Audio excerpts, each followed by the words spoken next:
অতীতের মতো ছুঁড়ে না ফেলে দিয়ে ভাবলাম ঘরের এক কোণে পড়ে থাকা এই বাক্সটিকে কাজে লাগাই। আসলে মন খারাপের কারণটা তো জানি, কিন্তু মন ভালো করার সহজ পদ্ধতি কী সেটাও আমার জানা আছে। শুধু আমারটাই আমি বলছি। এই যে আমার আবৃত্তি করা, একটু আঁকাউকি করা, একটু লেখালেখি, খুব ভালো শব্দ কিছু নিজের বইয়ে সংগ্রহ করা, এই ছোট ছোট জিনিসগুলোর মধ্যে না আমি নিজেকে খুঁজে পাই। ভালোবাসি জিনিসগুলো করতে। অনেক দিন তো হলো আঁকার হাতটা একেবারেই চলে গেছে। এখন মাঝে মধ্যে রং দেখলে মনে হয় আবার যেন রং আর তুলিটা নিয়ে বসি, নিজের ক্যানভাসটাকে নিজের স্বপ্নের রঙের মতো রাঙিয়ে তুলি।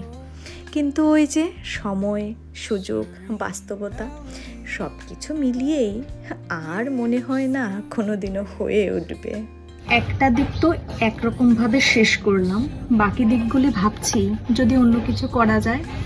আসলে ছোটবেলায় ড্রয়িং ক্লাসে ভালো ভালো ছাত্রছাত্রীদের মধ্যে একজন ছিলাম, বলতে ভালো লাগে।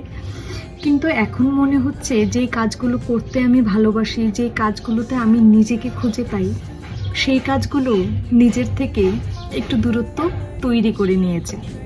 চেষ্টা করছি ছোট ছোট জিনিসে যে কাজগুলো আমার মনের শান্তি পাই আমি, সেই কাজগুলোকে আবার একটু নিজের মধ্যে ফিরিয়ে আনতে।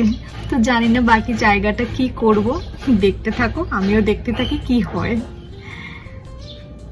ড্রয়ারের কোনায় কানায় ঘরের এখানে সেখানে পড়ে থাকা যে জিনিসগুলো মেয়েরা আমরা হারাতে ভীষণ ভালোবাসি, তাই না, হারিয়ে যায়, সেই জিনিসগুলোকেই এই বাক্সে তুলে রাখবো। তাহলে হারাবেও না, আমার বক্সটাও ইউটিলাইজড হলো।